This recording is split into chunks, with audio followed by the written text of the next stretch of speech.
Bismillahirrahmanirrahim. Assalamualaikum warahmatullahi taala wabarakatuh. Alhamdulillah, hari ini kita diberi kesempatan sekali lagi untuk meneruskan pembelajaran kita secara maya. Okey, baiklah, hari ini Ustazah akan mengajar pendidikan Islam tahun 6 iaitu bidang akidah. Iaitu temanya ialah sifat-sifat Allah bahagian 2. Okey, Ustazah harap murid semua boleh bersedia dengan buku teks masing-masing dan terus fokus terhadap pelajaran yang akan Ustazah sampaikan pada hari ini, insya-Allah. Baiklah, sebelum memulakan kelas, mari kita sama-sama menandatangan untuk membaca doa. Bismillahirrahmanirrahim. Allahumma aftah alaina hikmataka wansyur alaina min hazaini rahmatika ya arhamar rahimin. Amin. Okey, sebelum tu Ustazah nak tayangkan satu video kepada murid-murid semua. Ustazah nak murid-murid recall balik sifat-sifat Allah manakah yang telah kita pelajari pada minggu lalu. Okey, jom kita tengok video ni sama-sama.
Okey, baiklah, daripada video tadi, sifat-sifat Allah manakah yang telah kita pelajari pada minggu lalu?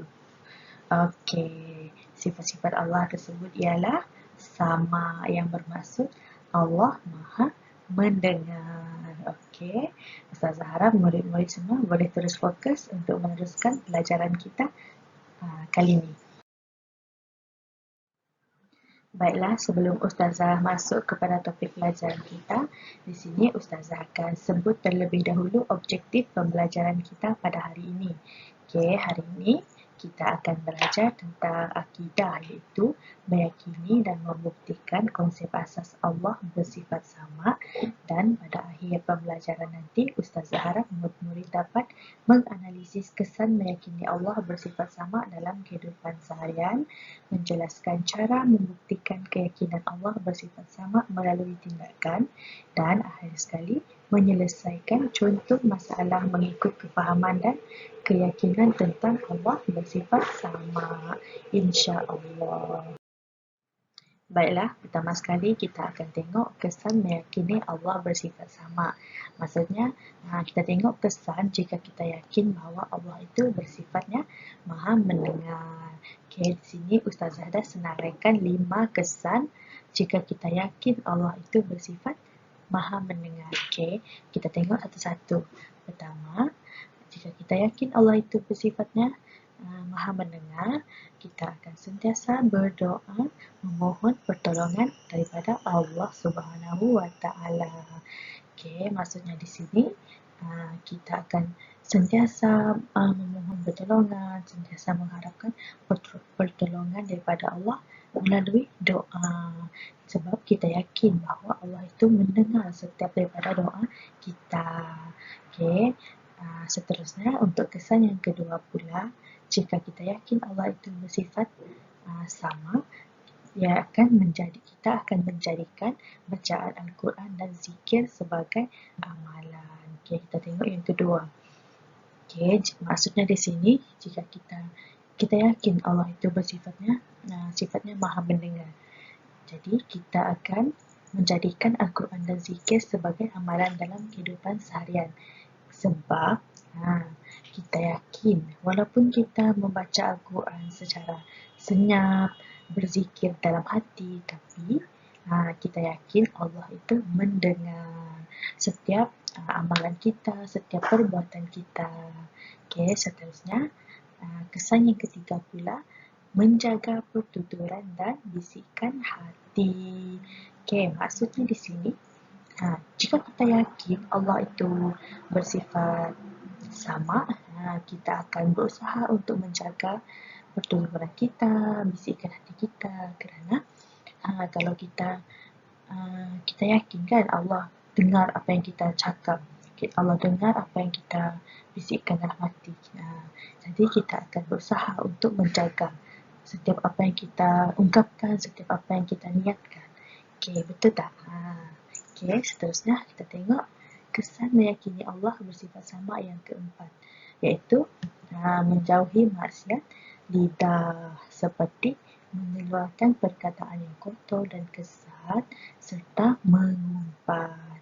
Okey, maksudnya di sini jika kita yakin Allah itu mendengar setiap perbuatan kita, mendengar setiap luahan dan lisan kita, maka kita akan sentiasa berusaha untuk menjauhi maksiat lidah. Maksiat lidah ni macam mana?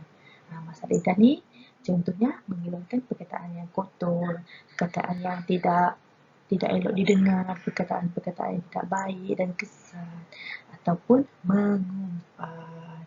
Okey, ini jika kita yakin Allah itu mendengar, kita akan mengelakkan diri kita daripada mengumpat, sebab walaupun kita tahu kalau kita mengumpat, orang yang kita umpat tu tidak tahu, tapi Allah tahu.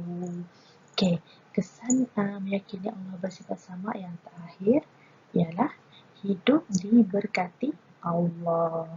Okey, ini kerana jika kita yakin Allah itu mendengar, Allah itu Maha mendengar, kita akan sentiasa berusaha untuk melakukan kebaikan, menjaga setiap perbuatan kita, setiap pertuturan kita. Jadi, kalau kita sentiasa berusaha untuk menjadi seorang hamba Allah yang taat, yang sopan, yang menjaga akhlak dan tingkah laku, maka Allah Subhanahu wa Ta'ala akan memberkati hidup kita, insya-Allah. Okey, baiklah. Kita dah tengok kesan meyakini Allah itu bersifat sama.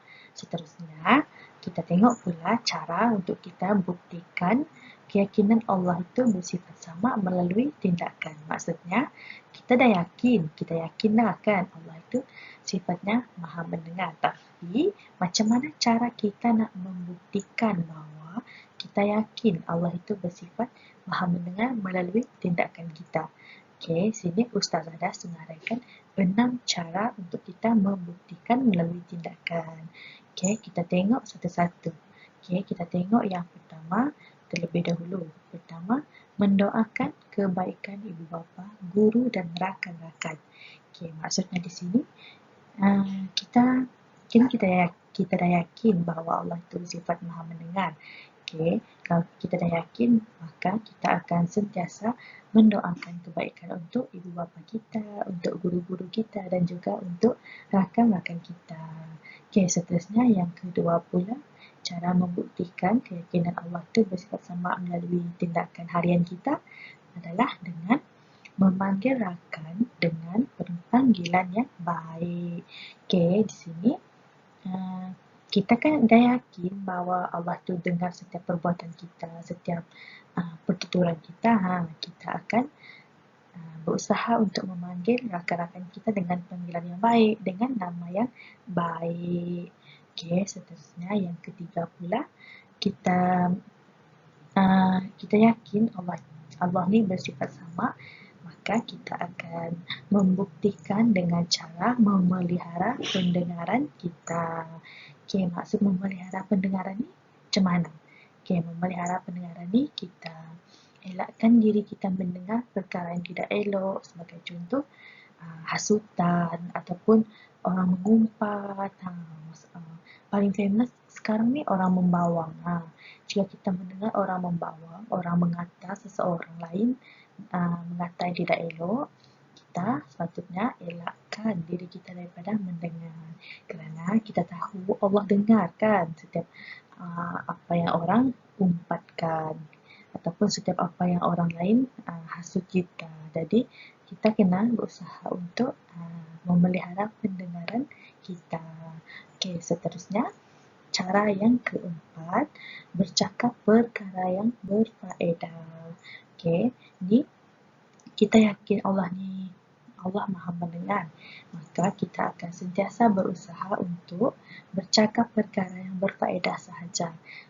Maksudnya di sini sebaiknya kita elakkan daripada bercakap perkara yang lagau, perkara yang melalaikan dan tidak berfaedah. Okey, seterusnya cara membuktikan kita yakin ya Allah ni bersifat sama melalui tindakan kita adalah bercakap menggunakan perkataan yang baik dan sopan. Okey, maksudnya di sini kita dah yakin kan Allah tu dengar apa yang kita sebut, apa yang kita cakap. Jadi secara automatik kita akan bercakap menggunakan perkataan yang baik, yang sopan. Perkataan yang baik dan sopan ni sebagai contoh perkataan yang tidak menyinggung perasaan orang lain, perkataan yang bagus, lemah lembut, yang boleh diterima. Okey, itu merupakan perkataan yang baik dan sopan. Okey, kita tengok cara membuktikan keyakinan Allah bersifat sama melalui tindakan kita. Yang terakhir ialah bercakap dengan merendahkan suara. Okey, maksudnya di sini bercakap dengan merendahkan suara ni kita tidak bercakap dengan nada suara yang kasar, ataupun kita tidak bercakap dengan nada yang tinggi, nada yang keras. Kita tidak bercakap dengan intonasi yang menengking orang. Itu merupakan cara bercakap yang tidak baik, yang tidak harus kita amalkan. Okay. Kerana kita yakinkan Allah tu dah mendengar, Allah Maha mendengar, maka kita akan berusaha untuk bercakap dengan seelok-eloknya suara yang rendah ataupun nada yang sopan, nada yang senang didengar oleh orang lain. Okay. Itu merupakan salah satu cara kita membuktikan keyakinan kita terhadap Allah itu bersifat sama. Okay. Ustazah harap murid-murid boleh faham apa yang telah Ustazah senaraikan tadi. Okay, insyaAllah. Okay, kita dah tengok tentang kesan meyakini Allah bersifat sama. Kita dah tengok cara membuktikan keyakinan Allah bersifat sama melalui tindakan. Seterusnya, Ustazah nak uji kefahaman murid-murid tentang pelajaran kita pada hari ini. Okay, di sini terdapat dua kuis, dua soalan, latihan untuk murid semua jawab. Okay, sini ada link yang pertama dan ni pula link yang kedua. Okay, Ustazah nak murid-murid jawab kedua-dua latihan tersebut dan screenshot markah yang murid semua dapat dan hantar kepada Ustazah secara personal, insyaAllah. Alhamdulillah, kita telah pun sampai ke penghujung kelas. Okay, untuk kesimpulan pelajaran kita pada hari ini, kita dah pun belajar tentang 5 kesan meyakini Allah itu bersifat sama dan 6 cara membuktikan keyakinan Allah bersifat sama melalui tindakan.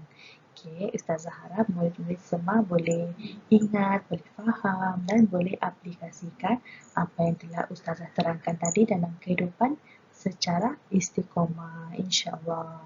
Okay, itu sahaja untuk kelas kita pada hari ini. Ustazah akhiri kelas kita dengan wabillahi taufiq wal hidayah.